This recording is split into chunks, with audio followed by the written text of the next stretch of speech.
Welcome back to the On the Football Zone and a weekend review, reviewing the Premier League games from this past weekend and starting off at Stamford Bridge where Chelsea sealed a comfortable 2-0 win over Fulham. However, there were points in this game where it looked like maybe it wouldn't be so comfortable when Fulham had a goal disallowed early on and a questionable decision for Fernandez's penalty goal as well.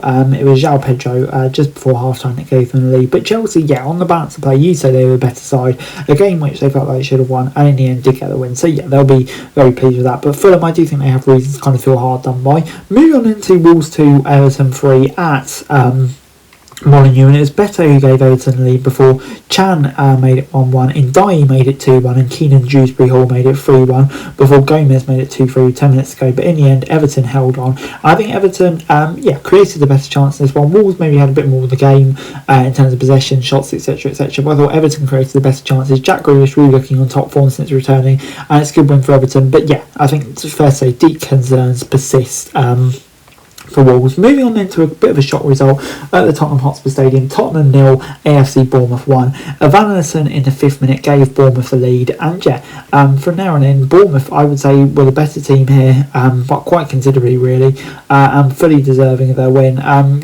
They kind of dominated the game in terms of chances, created the shots they had. Tottenham had a lot of the ball but just felt like they didn't do much with it, and I think this is the first real concerning performance we've seen under Thomas Frank, but at the same time it's a superb performance from AFC Bournemouth. Moving on into Sunderland 2, Brentford 1 at the Stadium of Light, and it was Sade in the 59th minute who missed a penalty for Brentford, and then Thiago made it 1-0 anyway, but a late comeback from Sunderland. Lafay in the 82nd minute and Isidore 90+6 sealing a win for Sunderland, absolute scenes, and brilliant comeback from Sunderland, a huge win for them. Brentford I think will be wondering how they let this one go, but I think in many places people would say Sunderland will have good value for their win, and what a start to life back in the Premier League it's been for them. Moving on into Manchester United 3, Burnley 2 at Old Trafford, and it was a Cullinane goal in the 27th minute that gave United the lead before Foster equalised, and Mbeumo then made it 2-1 soon after.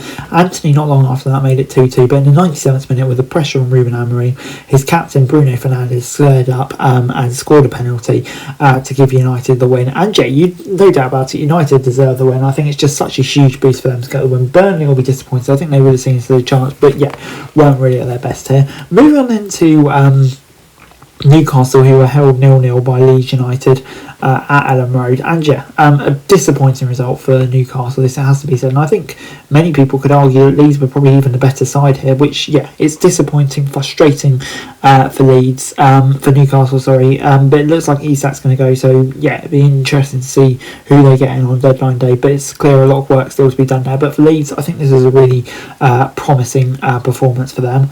Speaking of promising performances, it was certainly that for West Ham, a 3-0 win against Nottingham Forest, and a huge result given the pressure building up on Graham Potter, and it was all late goals as well. 84th minute, Jaron Bowen gave them the lead. 88th minute from the spot, Lucas Paqueta doubled it. Callum Wilson, first goal for his new club in stoppage time, sealed the win. And I think, there's no doubt about it, West Ham were absolutely the better side here. For Forest, a really out of the blue performance from them. I didn't see this coming. Likewise for West Ham, really, but it's a massive win for them, and they really need to build some confidence. With Nuno, questions around his future, it's not going to help, is it? Moving on into Brighton 2, Manchester City 1 at the MX, and it was Erling Haaland in the 34th minute who gave City the lead before James Milner at the grand old age of 39 made it 1-1 from the spot in the 67th minute. And then Brighton sealed the win through Gruder in the 89th minute. A brilliant turnaround from Brighton, but for Man City, they'll be wondering how they let this game go, and that's already 2 defeats from 3 so far in the Premier League for Man City, and it's already looking tough for them, but for Brighton, a hugely impressive turnaround, and they'll be absolutely delighted with that.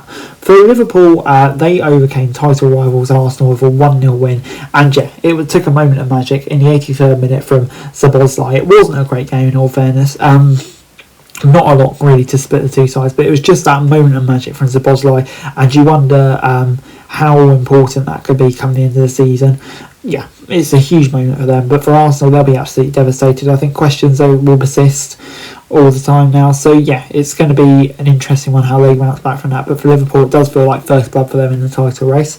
Moving on into a shock result at Villa Park, Aston Villa 0, Crystal Palace 3. And it was Matessa in the 21st minute from the spot that gave Palace the lead. Gurhey with a wonderful goal in the 68th minute. Could that be his leaving present to Crystal Palace? And Sarr in the 78th minute, who gave Palace the 3-0 win. A brilliant performance from Palace. But Villa, their early season struggles continue to persist. But yeah, like I say, a great result for Palace. They'll be absolutely delighted with that. And it's a big deadline day coming up for them. But for Unai Emery's time, work to do. And finally, before I go, I'm going to do a quick preview of the games coming up. Obviously, England facing Andorra and Serbia away. In the 2 World Cup qualifiers. No doubt they'll get through to the World Cup. Andorra, I mean, yeah, what is the point of even playing them? What can you even learn from that? Serbia away will be a bit tougher, so it'd be good to see England go full strengths. Bit of a kind of younger looking squad around this time. I think that's probably deserved after, we saw a bit of a shambolic performance against Senegal, didn't we? In the last international break. So hopefully, we can get back on form. That's it for this video. Thanks very much for watching. Remember to like, share, subscribe. Follow us on our socials. Link in the description below for daily football news, meme and content. Subscribe to our other channels on screen right now. That'd be greatly appreciated. Thanks very much for watching. Peace out.